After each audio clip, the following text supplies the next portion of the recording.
الحمد لله الحمد لله رب العالمين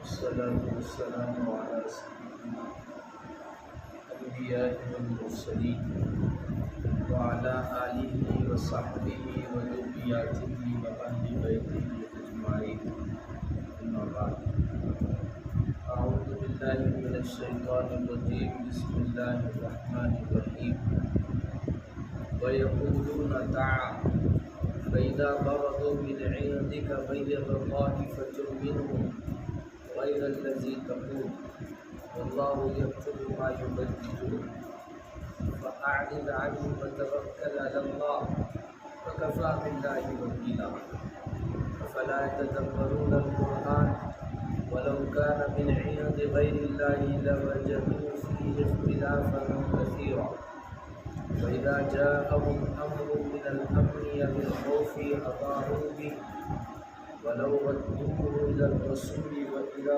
أولي الأمر منهم لعلمه الذين يستنبطونه منهم ولولا فضل الله عليكم ورحمته لاتبعتم الشيطان إلا قليلا صدق الله العظيم وصدق رسوله النبي الكريم ونحن على ذلك لمن الشاهدين والشاكرين والحمد لله رب العالمين اللهم صل على محمد وعلى آل محمد وبارك وسلم سبحان ربك رب العزة عما يصفون وسلام على المرسلين والحمد لله رب العالمين محترم حاضرین السلام علیکم ورحمۃ اللہ وبرکاتہ۔ الحمدللہ سورہ نساء کی تقریباً 80 آیتیں اور اس سے متعلق ہدایتیں، اس سے ملنے والی ہدایتیں گزشتہ کے سبق میں آپ کے سامنے عرض کی۔ آج ان آیتوں میں 3 باتیں اللہ تعالیٰ نے ذکر فرمائی۔ پہلی بات منافقوں کی ایک بری عادت کا تذکرہ کیا گیا ہے۔ دوسری بات قرآن میں غور و فکر کرنے کی دعوت دی گئی۔ تیسری بات کوئی بھی خبر آپ تک پہنچی تو اس خبر کو فوراً ایکسیپٹ کر لینا، اس خبر کو فوراً شیئر کرنا، اس خبر کو فوراً صحیح سمجھ لینا یا خبر ملنے کے بعد خبر کی تحقیق کرنا اور واقعہ کیا ہے وہ معلوم کرنا، یہ تیسری ہدایت ہے جو آج کی تیسری آیت میں ذکر کی جاتی ہے۔ پہلی آیت کا یہ مختصر سا خلاصہ ہے۔ منافقین سرکار کے سامنے بیٹھتے تھے، بات چیت ہوتی تھی، حضور صلی اللہ علیہ وسلم کوئی حکم دیے، کچھ کام کرو بولے تو سامنے ہاں بول دیتے، ٹھیک ہے جہاد میں جائیں گے، ٹھیک ہے آپ کی بات کو تسلیم کریں گے۔ اس کے بعد جب گھر جاتے تھے رات میں تو آپس میں یہ بولتے تھے کہ اپنے کو کل محمد کی بات ماننا نہیں، ہم آج دن میں تو مان لیے ہیں لیکن کل جب وقت آئے گا تو ہم محمد کی بات میں نافرمانی کریں گے۔ اس کو کہتے ہیں 2 چہرے والا، سامنے ایک چہرہ ہے اور پیچھے ایک چہرہ ہے۔ کسی سے سامنے مل رہے، بڑی محبت سے مل رہے، بہت خوشی سے مل رہے، جیسا ہی وہ پیچھے چلے گئے اب ان کی برائی کرنے لگے۔ یہ 2 چہرے والے منافقوں کی عادت ہے۔ مسلمانوں میں بھی بعض لوگ ہوتے ہیں ایسے، سامنے بڑے میٹھی گفتگو کرتے ہیں، بہت اچھے انداز سے بات کرتے ہیں، ذرا پردے کے پیچھے چلے جاؤ انہیں کی برائی بیان کرتے ہیں۔ اچھے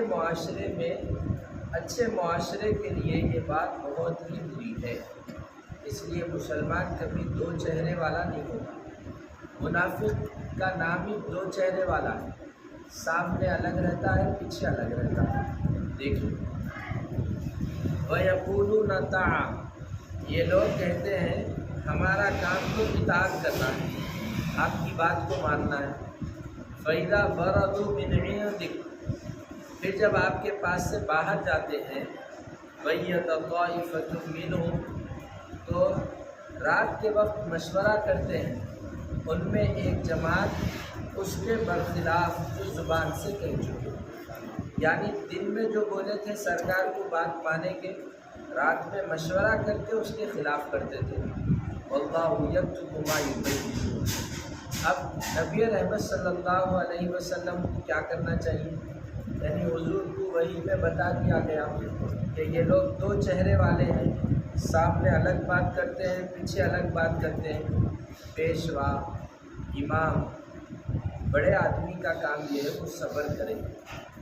اگر کوئی دشمن ہے بول کے معلوم بھی ہو جائے تو بھی اس کو تو میرا دشمن ہے بول کے مت بولے، صبر کر لے، اللہ پہ بھروسہ کرے، اللہ کافی ہے، وکیل ہے، کاموں کو بنانے والا۔ واللہ یکتب ما یبیتون، اللہ تعالیٰ لکھتے جاتے ہیں جو کچھ یہ راتوں میں مشورہ کر رہے ہیں۔ فَأَعْرِضْ عَنْهُمْ، تو آپ ان کی طرف توجہ مت کیجیے۔ وَتَوَکَّلْ عَلَى اللَّهِ، اللہ تعالیٰ کے حوالے ہو جائیے۔ وَكَفَى بِاللَّهِ وَكِيلًا، اللہ تعالیٰ کافی ہے کارساز۔ جو بھی قوم کا پیشوا ہوتا ہے، بڑا امام ہوتا ہے، اس کا کام یہ ہے کہ یہ معلوم ہو جائے کہ واقعی یہ آدمی دو چہرے والا ہے، سامنے ایک بات بولتا ہے، پیچھے ایک بات بولتا ہے، اس کے باوجود اس سے جھگڑنا نہیں ہے، اس کو چھوڑ دینا ہے، اللہ پہ بھروسہ کرنا ہے، اللہ اس سے بدلہ لے سکتے ہیں۔ یہاں رک کے اپنے کو ایک بات سمجھنا ہے، ایک موقع پر دو سائڈ، دو چہرے کا رخ اختیار کرنے کی اجازت دی گئی۔ وہ کون سا ہے؟ میاں بیوی کے درمیان تراش خراش ہو گئی، لڑائی ہو گئی، بیوی اپنے گھر چلے گئی ہے، شوہر اپنے گھر بیٹھے ہوئے ہیں، ان دونوں کو سمجھانے کے واسطے دو چہرے کا پہلو اختیار کر سکتے ہیں۔ یعنی لڑکی کو جا کے یہ بولا جائے کہ لڑکا آپ کی تعریف کر رہا ہے، آپ کے ساتھ رہنا چاہتا ہے، آپ کو چھوڑنا نہیں چاہتا ہے، حالانکہ لڑکے کا یہ اسٹینڈ نہیں ہے، لڑکا یہ بات نہیں بول رہا ہے، لیکن اس کے باوجود دو خاندانوں کو جوڑنے کے لیے یہ دو چہرے کی بات، دو طرف کی بات کر سکتے ہیں، اس کے علاوہ کہیں بھی نہیں کر سکتے۔ لڑکے کو آگے بولنا کہ بچی بھی بے قرار ہے، آپ کے پاس جانا چاہتی ہے، ملنا چاہتی ہے، آپ کے ساتھ رہنا چاہتی ہے، یہ گفتگو کرنے کے بعد لڑکی کا دل بھی نرم ہوتا ہے، لڑکا بھی بولتا ہے واقعی الگ نہیں ہونا چاہیے، اس لیے یہاں اجازت دی گئی ہے، یہاں جھوٹ بولنے کی بھی اجازت دی گئی۔ دو خاندانوں کو جوڑنا ہے تو جھوٹ بھی بول سکتے ہیں، اس کے علاوہ کہیں پر بھی اس طرح کا پہلو اختیار نہیں کر سکتے۔ واللہ یکتب ما یبیتون، اللہ تعالیٰ لکھتے جاتے ہیں جو کچھ وہ راتوں میں مشورہ کیا کرتے ہیں۔ وتوکل علی اللہ، اللہ ہی پہ بھروسہ کرو۔ وکفیٰ باللہ وکیلا، اللہ تعالیٰ کافی کارساز ہے۔ افلا یتدبرون القرآن، تو کیا پھر قرآن میں یہ غور نہیں کرتے ہیں؟ قرآن پاک جو ہم سب کو اللہ تعالیٰ نے دیا ہے، اس دنیا میں سب سے عظیم نعمت ہے۔ جیسے نبی کو دیکھنے سے آدمی کا ایمان بڑھتا ہے، قرآن کو پڑھنے سے، قرآن کو سننے سے، قرآن کو سمجھنے سے بھی آدمی کا ایمان بڑھتا ہے۔ اب رہا مسئلہ یہ، ہر آدمی کیا قرآن کو سمجھنا ہر مسلمان کے لیے ضروری ہے؟ تو یہ بات ذہن میں رکھ لیجیے، یہ کتاب صرف نبی پر اتری، صرف صحابہ کے لیے ہے یا صرف علماء کے لیے ہے، ایسا نہیں ہے۔ جو بھی کلمہ گو ہے اس کے لیے یہ کتاب اتری ہے۔ ہم دیکھیے گھر میں واشنگ مشین لاتے ہیں، وہ واشنگ مشین کے ساتھ دو چیزیں آتی ہیں، ایک آدمی آتا ساتھ میں، انہیں چلا کے بتاتا صاحب یہ مشین کو ایسا چلانا ہے، اس کے ساتھ ایک بک بھی دیتے ہیں، یہ کھٹکا ڈالے تو یہ ہوتا، یہ کھٹکا ڈالے تو یہ بند ہوتا، یہ چالو ہوتا۔ جیسے ایک مشین کے چلانے کے لیے ایک آدمی کی ضرورت ہے، ایک کتاب کی ضرورت ہے، اس دنیا میں اللہ کی پسندیدہ زندگی گزارنے کے لیے بھی ایک آدمی کی ضرورت ہے اور ایک کتاب کی ضرورت ہے۔ اس آدمی کا نام نبی اور رسول ہے اور اس کتاب کا نام قرآن شریف ہے۔ آنکھ کھولنے سے لے کے بند کرنے تک، خوشی سے لے کے غم تک، غربت سے لے کے دولت تک، انفرادی زندگی ہے، اجتماعی زندگی ہے، سنگل ہے، فیملی کے ساتھ ہے، ہر موقع پر قرآن ہماری رہبری کر رہا ہے۔ اس رہبری کے مطابق چلنا ہماری ذمہ داری ہے۔ اب عام لوگوں کا کام ہے قرآن کو سمجھنا۔ مثال کے طور پہ آپ اور ہم یہ ملک میں رہ رہے ہیں، ملک میں ہم رہ رہے ہیں،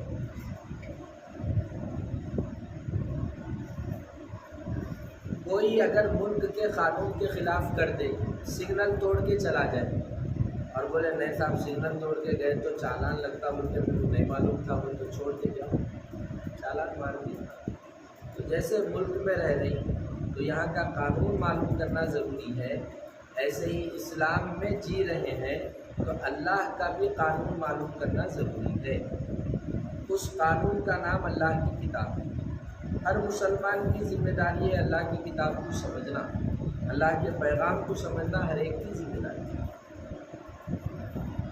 اب ہمارے پاس یہ صورتحال ہو گئی کہ ایک آدمی کے ساتھ درس شروع ہو رہا، کیا نہیں 11ویں کی دعوت رکھے تو بھیڑ آ جاتی، کھانا کھلا رہے عامر صاحب کا چہلم ہے وہ تو آ جاتی بول۔ باتیں بہت ہیں لیکن پورے قرآن پاک کا سب سے پہلے قرآن پاک تو عربی میں اترا، صحابہ کے زمانے میں بھی قرآن عربی میں تھا، تقریباً 600-700 سال 800 سال تک قرآن عربی میں ہی تھا، کوئی دوسری زبان میں قرآن نہیں تھا۔ اپن جو زمانے میں چل رہے ہیں 14ویں صدی بولتے ہیں، سرکار آنے کے 1400 سال ہو گئے سرکار آنے کے بعد، تو ایک عرصے تک قرآن کا کسی بھی دوسری زبان میں ترجمہ نہیں ہوا۔ سب سے پہلے دوسری زبان میں ترجمہ حضرت مولانا شاہ ولی اللہ محدث دہلوی رحمۃ اللہ علیہ کا فارسی زبان میں ترجمہ ہوا پہلے قرآن کا، اس کے بعد اردو زبان میں ہوا اور اب بے شمار زبانوں میں ہوا۔ تو یہ جو مولانا ہے مولانا شاہ ولی اللہ محدث دہلوی پورے ایشیا کے سب سے مقتدر سب سے مستند عالم ہے۔ آپ انڈیا جائیے، پاکستان جائیے، سری لنکا، بنگلہ دیش، نیپال، جہاں بھی جائیے، جتنے لوگ علماء ہیں سب ان کے ہی شاگرد ہیں، اتنے بڑے عالم ہیں۔ تو انہوں اپنی ایک کتاب میں لکھے ہیں قرآن میں 5 قسم کی باتیں، کتنی قسم کی باتیں؟ 5۔ ان میں سے 4 باتیں رکشہ چلانے والے کو بھی سمجھنا ہے، بنڈی چلانے والے کو بھی سمجھنا ہے، جو کام کر رہا مسلمان ہے تو اس کو وہ 4 باتیں سمجھنا ہے۔ پہلی بات جو قرآن میں آپ کو ہر سورے میں ہر بارے میں ملے گی، التذکیر بآلاء اللہ، اللہ کی نعمتوں کا تذکرہ۔ آسمان بنایا، زمین بنایا، انسان کو بنایا اور سورج، ستارے، بارش برسایا، یہ سب نعمتوں کا جن آیتوں میں ذکر ہے اس کو کہتے ہیں التذکیر بآلاء اللہ، اللہ کی نعمتوں کا تذکرہ۔ ایک آپ کو ملے گا ہر آیت، ہر سورے میں یہ بات آپ کو ملے گی، یعنی 5 مین سبجیکٹ جو قرآن میں ہے ہر آیت میں، ہر سورے میں، ان میں سے پہلا التذکیر بآلاء اللہ، اللہ کی نعمتوں کا تذکرہ ہے ہر جگہ۔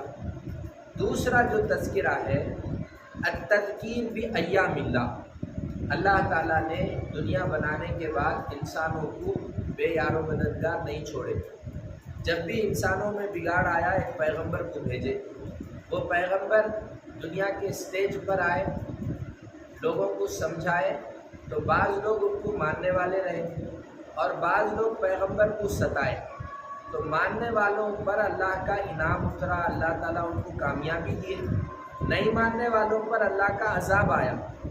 یہ جو پیغمبر اور ان کی قوموں کا تذکرہ جن آیتوں میں ہے اس کو بولتے ہیں التذکیر بایام اللہ، نبیوں کا تذکرہ۔ دوسرا مضمون قرآن کے ہر صفحے میں آپ کو ملے گا، ہر سورے میں ملے گا۔ تیسرا جو مضمون قرآن میں بتایا گیا ہے التذکیر بالموت، موت کا ذکر، جہنم اور جنت کا ذکر، حشر کا تذکرہ، یہ مضمون جن آیتوں میں ہے اس کو کہتے ہیں التذکیر بالموت۔ چوتھا جو مضمون ہے، سرکار کے زمانے میں 4 جماعتوں سے روزانہ سرکار کی بات چیت ہوتی تھی، بحث ہوتی تھی۔ ایک مشرکین تھے، دوسرے یہودی تھے، تیسرے عیسائی تھے، چوتھے منافقین۔ صبح اٹھے تو ان کے سامنا ہوتا ہے، انہوں سوال کرتے یا انہوں کو چھیڑتے، اسلام کے بارے میں شکوک و شبہات اور ڈاؤٹس پیدا کرتے۔ ان کے سوال اور ان کے بارے میں جو آیتیں ہیں اس کو کہتے ہیں علم الجدل۔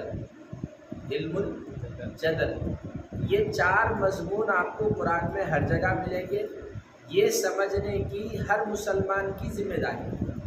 5واں جو مضمون ہے قرآن میں وہ ہے علم الاحکام، مسائل کا علم، جائز اور ناجائز کا علم۔ یہ قرآن میں جہاں بھی ہے اپن کسی عالم سے سمجھنا۔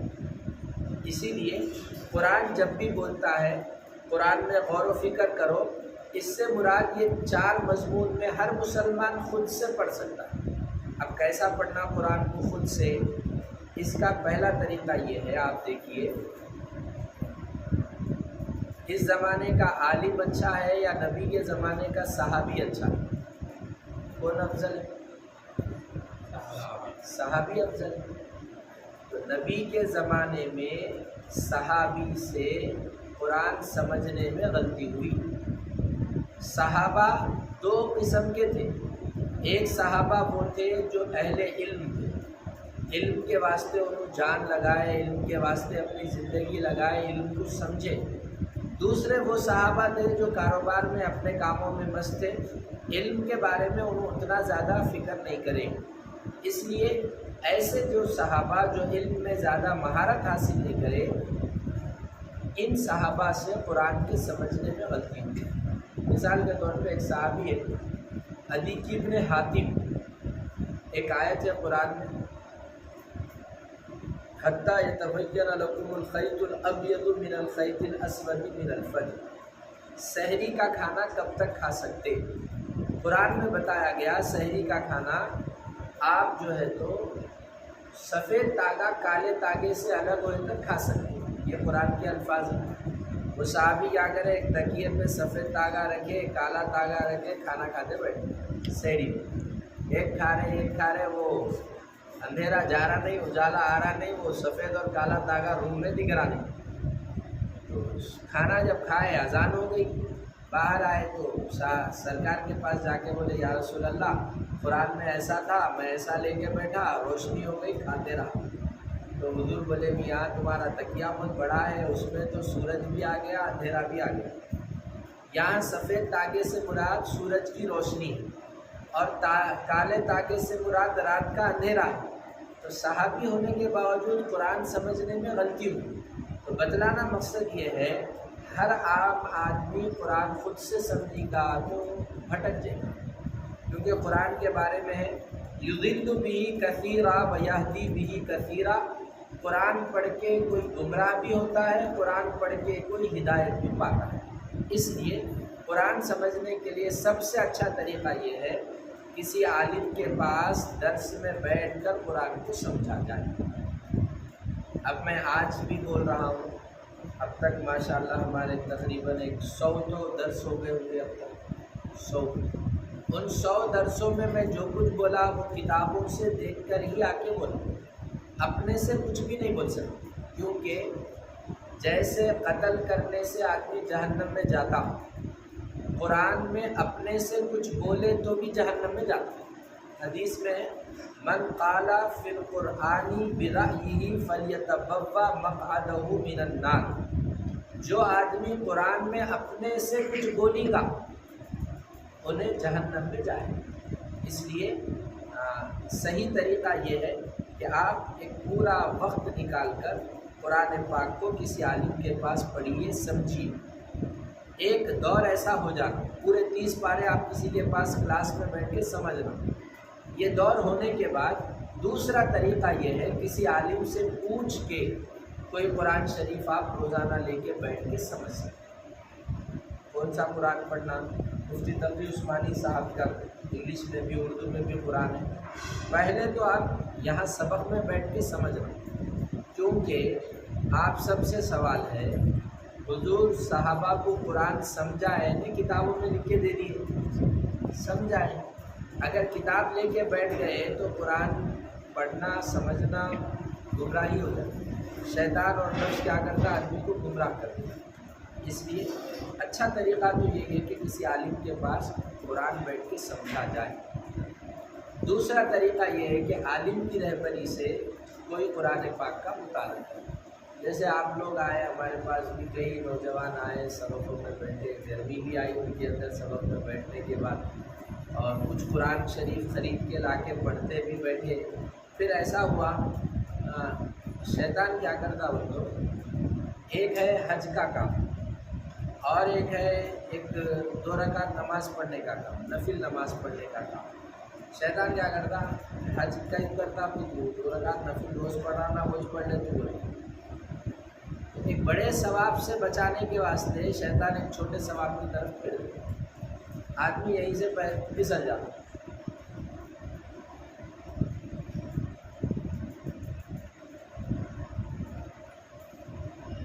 یہیں سے آدمی کیا ہوتا، پھسل جاتا۔ اس لیے کیا ہے، کئی لوگ جو ہے سو آئے بیٹھے سبقوں میں، اتنا گرمی آئی تھی 20 قرآن لا کے بانٹے ترجمے کے تفسیر۔ آج لوگ یا تو دنیا میں ہے یا پھر اپنے گھر میں۔ اس لیے ہماری ذمہ داری ہے اللہ کے کلام کو سمجھنا۔ ہمارا یہ قرآن جو ہے سو اردو میں پڑھنے کے واسطے نہیں اترا، ہمارا یہ قرآن بیماروں کو شفا کے لیے پڑھنے کے واسطے نہیں اترا۔ ہمارے دل میں جو بے چینی ہے وہ قرآن پڑھنے اور سمجھنے سے ختم ہوتی ہے۔ اس لیے قرآن کا یہ درس چل رہا ہے، آپ بھی اہتمام سے آئیے۔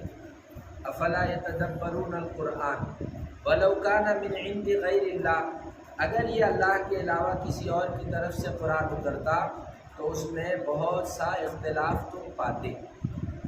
قرآن پاک کی کسی آیت میں کسی قسم کا اختلاف نہیں، کون سی بھی آیت، ایک آیت دوسری آیت سے ٹکرانی نہیں۔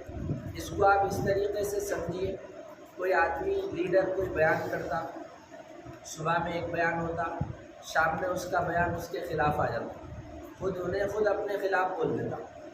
ایسا اللہ کی کتاب میں کہیں بھی نہیں، اللہ ایک بات بولے اس کے اگینسٹ میں دوسری بات بولے۔ ایسا کیوں نہیں ہے؟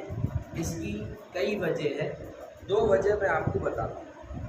آدمی محبت میں رہا، انہیں کتاب لکھ رہا، وہ محبت اس کی کتاب میں آ جاتی۔ آدمی اگر نفرت اور غصے میں رہا، انہیں کتاب لکھ رہا، وہ غصہ اس کی کتاب میں آ جاتا۔ اللہ کو نہ محبت ہے کسی سے اور اللہ کو نہ نفرت ہے کسی سے، اس لیے اللہ کی کتاب میں اختلاف نہیں۔ دوسری وجہ یہ ہے، آدمی کبھی خوشی میں رہتا کبھی غم میں رہتا۔ خوشی میں رہا تو اچھے بات کر لیتا، غم میں رہا تو خود کی بیوی سے بھی لڑ لیتا۔ اور اللہ کا مسئلہ ایسا نہیں ہے، نہ ان کو خوشی آتی نہ ان کو غم آتا، اس لیے ان کی کتاب میں کہیں بھی جھگڑا نہیں ہے، اختلاف نہیں ہے۔ وَلَوْ كَانَ مِنْ عِنْدِ غَيْرِ اللَّهِ، اگر یہ اللہ کے علاوہ کسی اور کے طرف سے کتاب ہوتی، لَوَجَدُوا فِيهِ اخْتِلَافًا كَثِيرًا، تو اس میں وہ بہت سا اختلاف پاتے۔ وَإِذَا جَاءَهُمْ أَمْرٌ مِّنَ الْأَمْنِ أَوِ الْخَوْفِ أَذَاعُوا بِهِ۔ یہ آیت کے 2 شان نزول ہیں۔ ایک صحابی کو حضور ایک بستی میں زکوٰۃ وصول کرنے بھیجے، انہوں زکوٰۃ وصول کرنے گئے، لوگ نبی کا قاصد آ رہا بول کے خوش ہو کے پوری بستی استقبال ہو گئی۔ نبی کے قاصد آ رہے، نبی کا آدمی آ رہا ہو، انہوں کیا سمجھے، اللہ پورے میں مارنے آ رہے سمجھ کے بھاگ گئے۔ جا کے سرکار کو بولے، سرکار ان لوگ پورے بستی والے میں کو مارنے آ رہے تھے۔ حضور صلی اللہ علیہ وسلم تک بات آئی، حضور صلی اللہ علیہ وسلم لوگوں کو بھیجا کے معلوم کرے کیا ہوا۔ وہ لوگ بولے، حضرت ہم خوشی میں کا استقبال کرنے آئے تھے، انہوں مار رہے سمجھے۔ اس موقع پر یہ آیت نازل ہوئی، اللہ نے کہا کوئی بھی خبر تمہارے پاس آئے تو وہ خبر کو جینیون ہے یا نہیں ہے، وہ خبر صحیح ہے یا نہیں ہے، وہ معلوم کرو۔ اب ہمارے پاس خبر بے شمار خبریں آتے رہتی ہیں۔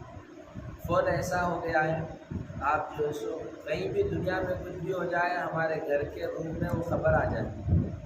اب وہ خبر یا تو دین کی رہتی یا دنیا کی رہتی۔ دنیا کی خبر ہے تو اہل دنیا سے تحقیق کر لینا صحیح بات ہے یا نہیں، بغیر تحقیق کرے اس کو پھیلانا نہیں۔ دوسرا، اگر وہ خبر دین کی ہے، یعنی قرآن کی کوئی آیت، حدیث کا کوئی مضمون فون میں کوئی بھیجائے، بول دیے کہ بھئی یہ چاند دیکھے، پہلا جو چاند دیکھ کے آگے میرے کو بولا میں اس کو جنت کی خوشخبری دیتا ہوں، ایسی کوئی بات بولتی، تو دین کے نام سے کوئی بات آئی تو اپن علماء سے پوچھنا ایسی حدیث ہے کیا۔ اگر کوئی جھوٹی بات دین کے نام سے فون میں آئی، آپ اس کو صحیح سمجھ کے دوسروں تک پہنچا دیے، یہ کبیرہ گناہ ہے۔ فون میں جتنے بھی علماء ہیں نا، وہ علماء جو ہے سو ان میں فون میں جتنے بھی بولنے والے ہیں ان میں ایک بڑی تعداد جاہلوں کی ہے۔ جیسا کہ ہمارے پاس آپ سب زیادہ سنتے ہیں مفتی طارق مسعود صاحب، انہوں جو ہے سو شب برات نہیں ہے بولی، حقیقت اس لیے بولے اس کو لوگ سنتے ہیں ان کو اہتمام سے۔ تو مسئلہ کیا ہے، فون میں اپن کسی کا بیان سنیں، انہوں کچھ غلط بولے یا ان کی بات سے اپن کچھ غلط سمجھ لیے، اپن ان سے جا کے پوچھ نہیں سکتے۔ اس لیے فون میں کسی کا بھی بیان، خاص کر پاکستان کے علماء کے بیانات تو ہندوستان میں چلانا ہی، اچھی بری باتیں آ جاتی ہیں۔ اس لیے کوئی بھی دین کے نام سے خبر آئی اس کو شیئر کرنا جب تک تحقیق نہیں کریں۔ مثال کے طور پہ کوئی اسٹیٹس لگائے، سرکار دو عالم صلی اللہ علیہ وسلم نے فرمایا کہ یہ کام کرے تو اتنا ثواب ملتا، آپ کو وہ حدیث اچھی دکھی، آپ کیا کریں دین کا بہت بڑا کام ہے سمجھ کے شیئر کر دیں، حالانکہ وہ حدیث ہی نہیں ہے۔ اس کا مطلب آپ سرکار کے نام سے جھوٹ پھیلائیں۔ جو بھی سرکار کے نام سے جھوٹ پھیلائے گا، حضور نے کہا من کذب علیہ متعمدا فلیتبوأ مقعدہ من النار، جو میرے نام سے کوئی دین کی بات جھوٹ پھیلائے گا وہ اپنا ٹھکانہ جہنم میں بنا دے۔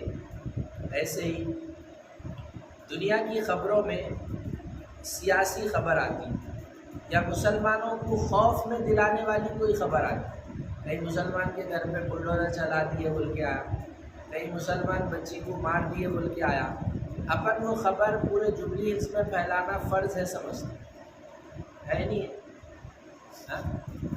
آپ دیکھیے کیا یہ خبر جس سے کسی کو تکلیف ہو رہی وہ خبر شیئر کرنا ضروری ہے؟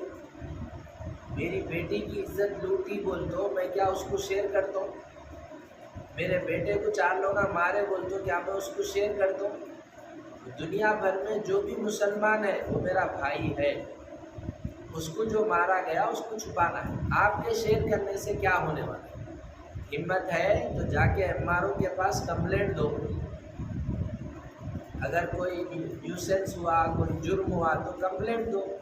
شیئر کرنے سے یہاں بلڈوزر چل گیا، اتنے مسلمانوں کا کو مارے، لوگ روڈ پہ جا رہے سو لوگ مسلمانوں کو کار میں پکڑ کے مارے، یہ خبریں پھیلانے سے ڈری سہمی ہوئی قوم اور ڈر جاتی۔ پہلے حرام کا کھا کے قوم کے اندر سے جرأت ختم ہو گئی، حلال پیٹ میں گیا تو ہمت، غیرت، دین کے لیے کچھ کرنے کا جذبہ رہتا۔ سود عام ہونے کی وجہ سے قوم کے اندر سے غیرت ختم ہو جاتی۔ اب ایسی خبروں کو پھیلانے کی وجہ سے ذہنی طور پہ مسلمان بیمار ہو جا رہے اور بہت سے لوگ ہندوستان چھوڑ کے چلے آئے۔ اس لیے کوئی بھی مسلمان کی کوئی بھی خبر آئی، کسی کو مار دیے بول کے آیا، کسی کا مرڈر کر دیے بول کے آیا، وہ خبر پوری بستی میں شیئر کرنا ضروری نہیں ہے، گروپوں میں پھیلانا ضروری نہیں ہے۔ جس خبر سے مسلمانوں کے دلوں میں خوف پیدا ہو وہ خبر پھیلانا جائز نہیں۔ وَإِذَا جَاءَهُمْ أَمْرٌ مِّنَ الْأَمْنِ أَوِ الْخَوْفِ أَذَاعُوا بِهِ، اور جب ان لوگوں کے پاس کوئی خبر پہنچتی ہے، خواہ وہ امن کی خبر ہو یا خوف کی خبر ہو، اذاعوا بہ، تو اس خبر کو مشہور کرتے ہیں۔ میں آپ کو بتاؤں، کوئی مسلمان بچی کسی کے ساتھ بھاگ کے بول کے آئی خبر ویڈیو میں، تو کوئی ہندو تو مسلمان سماج میں اس خبر کو نہیں پھیلا سکتا، خود مسلمان یہ خبر کو پورے گروپوں میں ڈالو کہ بچی بھاگے، یہ بچی بھاگے، یعنی 4 لوگوں کو معلوم ہوا تو 4 لوگوں کا دل دکھا، 400 لوگوں کو معلوم ہوا تو 400 لوگوں کا دل دکھ رہا۔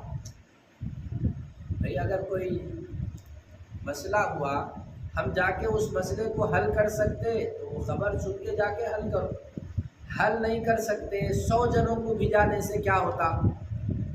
کیا وہ مسئلے کو کچھ حل کر سکتے؟ اپنے نہیں کر سکتے۔ اس لیے یہ سراسر جہالت ہے، مسلمانوں کو خوف میں ڈالنے کی کوشش ہے، کتنی بھی بڑی ایسی خبریں آئی اس کو عام پھیلانا نہیں چاہیے۔ اب دیکھیے یہ یوٹیوب پہ گلی گلی پہ موٹے نیوزام چلانے والے بنے، کام بھی کچھ ہو رہا ہے، یوٹیوب پہ نیوزام پھیلانا شروع کر دیں، لوگوں کو معلوم ہی نہیں ہے کون سی خبر پھیلانا چاہیے، کون سی خبر نہیں پھیلانا چاہیے۔ جھوٹی خبر پھیلانا منافقوں کا کام ہے۔ حضور صلی اللہ علیہ وسلم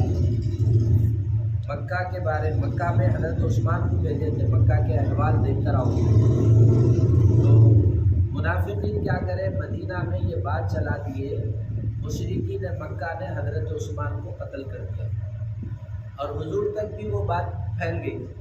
حضور مکہ میں حضرت عثمان کا بدلہ لینے کے لیے جانے والے تھے، بعد میں معلوم ہوا کہ نہیں یہ خبر جھوٹی ہے۔ اس لیے یہ بہت اہم مسئلہ ہے، ہمارے سماج میں غلط خبریں پھیلانے کی یہودیوں کی، غیر مسلموں کی کوشش ہے، اور اس کوشش کا حصہ ہم ہی بن رہے ہیں، اپنے بارے میں اپن ہی برائی بیان کر رہے ہیں وہاں جا کے۔ اس لیے کوئی بھی خبر آئی اپنے علاقے کے عالم صاحب سے پوچھیے، یہ میرے پاس میسیج آیا، میں گروپ میں شیئر کر سکتا ہوں یا نہیں کر سکتا ہوں؟ انہوں بولے کہ نہیں کر سکتے ہیں تو پھر اس کو ڈیلیٹ کر دیں۔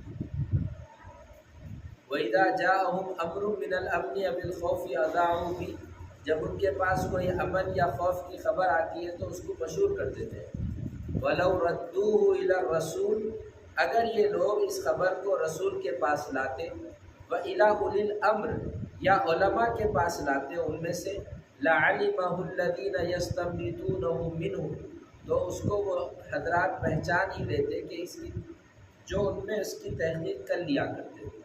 علماء کے پاس، رسول کے پاس، اہل فن کے پاس اگر خبر لائی جائے گی تو حقیقت معلوم ہوگی۔ وَلَوْلَا فَضْلُ اللَّهِ عَلَيْكُمْ وَرَحْمَتُهُ، اگر اللہ کا فضل اور ان کی رحمت تم پر نہ ہوتی، لَاتَّبَعْتُمُ الشَّيْطَانَ إِلَّا قَلِيلًا، تو تم سب کے سب شیطان کے پیرو ہو جاتے۔ یہاں اور ایک بات سنیے، جیسے اللہ رسول کی اتباع کرنا ہے، ایسے ہی دینی معاملوں میں اہل علم کی بھی اتباع کرنا ہے۔ قرآن میں کہا گیا فَاسْأَلُوا أَهْلَ الذِّكْرِ إِن كُنتُمْ لَا تَعْلَمُونَ، اگر تمہارے پاس علم نہیں ہے تو اہل علم سے پوچھو۔ ہمارے سماج میں ایک بات چل رہی ہے کہ بھئی امام ابو حنیفہ رحمۃ اللہ علیہ پر ایمان لائے یا سرکار پر محمد رسول اللہ پر ایمان لائے، ہم سب بولیں گے کہ محمد پہ ایمان لائے، تو پھر نماز محمد ہی پڑھو، ابو حنیفہ کی طرح نماز کے کیوں پڑھ رہے بولتے؟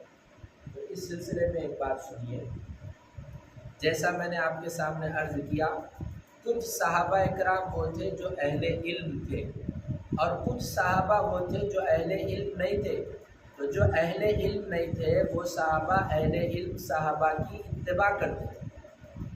اہل علم صحابہ کی کیا کرتے تھے؟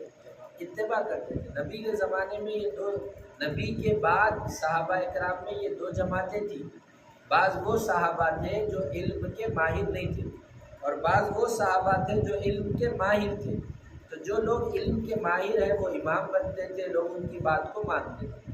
ایسے ہی ہم لوگ جو امام اعظم ابو حنیفہ کو مانتے ہیں، ان کے طریقے پہ نماز پڑھتے ہیں، ان کے مسلک پر ہم زندگی گزار رہے ہیں، تو یہ امام ابو حنیفہ کا پورا مسلک ایک صحابی کے حدیثوں پر ہے، ایک صحابی کے مسلک پر ہے، وہ صحابی ہے عبداللہ ابن مسعود۔ ایک بات، دوسری بات، ہم جو امام اعظم ابو حنیفہ کو مانتے ہیں، اللہ اکبر سے لے کے السلام علیکم تک جو عمل ہے وہ سب حدیث سے ثابت ہے۔ ایسا نہیں ہے کہ سرکار جو ہے سو رکوع میں، سرکار جو ہے سو نماز میں ثنا پڑھو بولے، ابو حنیفہ بولے ثنا نہ پڑھو درود پڑھو بولے، ایسا نہیں ہے۔ جو بھی طریقہ امام اعظم ابو حنیفہ رحمۃ اللہ علیہ بتائے ہیں وہ سب حدیث سے، قرآن شریف سے۔ اور آپ سب کو معلوم ہونا چاہیے دنیا میں 65% مسلمان ابو حنیفہ کو ماننے والے ہیں۔ دنیا میں 65% مسلمان ابو حنیفہ کی اتباع کرنے والے ہیں، اور 35% مسلمان امام مالک، امام شافعی، امام احمد بن حنبل کو فالو کرنے والے ہیں۔ اس لیے یہ جو بات بتائی جاتی ہے کہ بھئی قرآن حدیث سے دین سیکھو، اماموں کے پیچھے مت جاؤ، ابو حنیفہ کی تقلید مت کرو، یہ پبلک کو گمراہ کرنے کی کوشش ہے۔ اللہ تعالیٰ نے عام باتوں کے بارے میں کہا دنیا کی کوئی خبر آئی تو علماء سے رجوع کرو، تو دین کے مسئلے میں پھر ہم علماء سے رجوع نہیں کریں گے۔ ابو حنیفہ رحمۃ اللہ علیہ، اللہ نے ان کو دین بھی دیا تھا، عقل بھی دی تھی۔ ان کے عقل اور ان کی فکر کے بارے میں ایک دو باتیں میں آپ کو بتاؤں، آپ کو یقین ہو جائے کہ ہم جس ابو حنیفہ کو مانتے ہیں ان کے چپل کی دھول بھی نہیں ہے دنیا کے علماء، ان کے چپل کی دھول بھی نہیں ہے دنیا کے علماء، عوام تو چھوڑیا۔ ایک بات تو یہ ہے، امام بخاری اور پورے حدیث کے جتنے بڑے بڑے محدثین ہیں، امام ابو داؤد، امام نسائی، سب یہ ابو حنیفہ کے شاگرد کے شاگردوں میں آتے ہیں۔ ابو حنیفہ اتنی بڑی شخصیت، ان کی عقل اور ان کا کیسا علم تھا، اس سلسلے میں آپ ایک دو باتیں سنیے۔ ان کے زمانے میں بادشاہ اپنی بیگم کو بولے تم چاند سے خوبصورت نہیں ہے تو تمہارا طلاق۔ کیا بولتے آدمی بول رہے تھا کہ شوق بیوی کو بڑھانے کے واسطے تو بول دیے، لیکن جا کے پھر علماء سے پوچھیں، ارے ویسا بول دیا صاحب، قسم کھا کے بولا اگر چاند سے زیادہ خوبصورت نہیں تو تمہارا طلاق۔ تو علماء بولے کہ بھائی طلاق تو ہو جاتی، چاند سے زیادہ خوبصورت کون ہو سکتا، سب جگہ طلاق ہو جاتی ہے۔ امام اعظم ابو حنیفہ رحمۃ اللہ علیہ کے پاس مسئلہ آیا تو امام صاحب بولے طلاق نہیں ہوتی۔ تو بادشاہ پوچھے کیا دلیل ہے، کیسا بول رہے آپ؟ اللہ تعالیٰ، حضرت امام اعظم ابو حنیفہ بولے اللہ تعالیٰ آسمان بنائے، زمین بنائے، چاند بنائے، سورج بنائے، لیکن چاند کے بارے میں اللہ نہیں بولے اس کو زبردست حسین بنایا ممکن نہیں بولے، لیکن جب اللہ تعالیٰ انسان کو پیدا کرے تو انسان کے بارے میں بولے لقد خلقنا الانسان فی احسن تقویم، ہم نے انسان کو سب سے بہترین پیدا کیا۔ ہر انسان چاہے وہ گورا ہو یا کالا ہو، اللہ کی تخلیق کے اعتبار سے وہ چاند سے زیادہ خوبصورت ہے، اس لیے تمہارے بیگم بھی چاند سے زیادہ خوبصورت ہے، طلاق نہیں۔ ایسی سوچ تھی امام اعظم ابو حنیفہ رحمۃ اللہ علیہ۔ لوگ بولیں گے آپ امام کو مانتے یا ابو محمد رسول اللہ؟ ایسے ہی ایک دو میاں بیوی ان میں آپس میں بحث ہو گئی تو شوہر بولے، دونوں لڑکیے تھے، لڑکے عام طور پہ کیا کرتے، تم بات کرے تو میں بات کرتی ہوں بولتے، دونوں کو کچھ لے کے بیٹھ لیتے، لڑائی ہو گئے تھے، میاں بیوی میں لڑائی ہو گئی، شوہر بولے تم آ کے میرے سے بات کرے تو میں تمہارا طلاق دے دیتا ہوں۔ طلاق کب دوں گا؟ تم آ کے میرے سے پہلے بات کرنا، میں نے بات کروں، تم بھی بات کرنا میرے سے آ کے، تم نہیں بات کرے تو میں تمہارا طلاق دے دوں۔ بیوی بھی بھیانک تھی، انہوں بھی بولے میں بھی بات نہیں کرتی ہوں، تم آ کے پہلے میرے سے بات کرنا، نہیں تو میں بھی تمہارے ساتھ نہیں رہتی ہوں، مجھے قسم کھائی۔ اب پہلے شوہر بات کرا تو قسم ٹوٹ گئی، پہلے بیوی بات کری تو طلاق ہو گئی، کیا کرنا؟ دونوں یہ بول دیے۔ امام اعظم ابو حنیفہ رحمۃ اللہ علیہ کے پاس کئی علماء کے پاس گئے تو سب لوگ بولے کہ بھائی طلاق ہو جاتی ہے، اب دونوں میاں بیوی نہیں رہ سکتے۔ امام صاحب کے پاس جب بات آئی تو امام صاحب بولے پہلا جو اسٹیٹمنٹ تھا شوہر کا، تم میرے سے بات کرے تو ٹھیک ہے، اگر تم آ کے میرے سے بات نہیں کرے تو تمہارا طلاق، یہ اسٹیٹمنٹ پہلا شوہر کا تھا۔ اس کے بعد بیوی کیا کرے؟ انہوں بھی بولے اگر تم بات نہیں کرے تو پھر میں بھی تمہارے سے بات نہیں کرتی. بیوی بول دے کہ شوہر کی قسم پوری ہو. سمجھ رہے آپ بات؟ شوہر کیا بولے پہلے تم آ کے بات کرنا، تو بیوی بات نہیں کر کے انہوں بھی جو قسم کھائے ان کے قسم کھاتے ہی شوہر کی قسم پوری ہو گئی. اس طریقے سے امام اعظم ابو حنیفہ رحمۃ اللہ علیہ بولے کہ نہیں تمہارے کو طلاق نہیں ہوگی. تو اللہ تعالیٰ نے بڑا بلا کا ذہن دیا تھا، حافظہ دیے تھے، اور ان کے پاس ایک ٹیم تھی 40 علماء کی. وہ علماء سب مل کے ایک مسلک بنائے. مثال کے طور پہ اس لیے اللہ تعالیٰ نے ان کی بیٹی کا ذہن دیکھیا. باوا کا ذہن تو باوا کا، بیٹی کا ذہن. ایک دن کیا ہوا، چند عورتیں آئیں آ کے بولے اللہ آدمیوں کو 4 شادیوں کی اجازت دی، عورتوں کو ایک نہیں دی.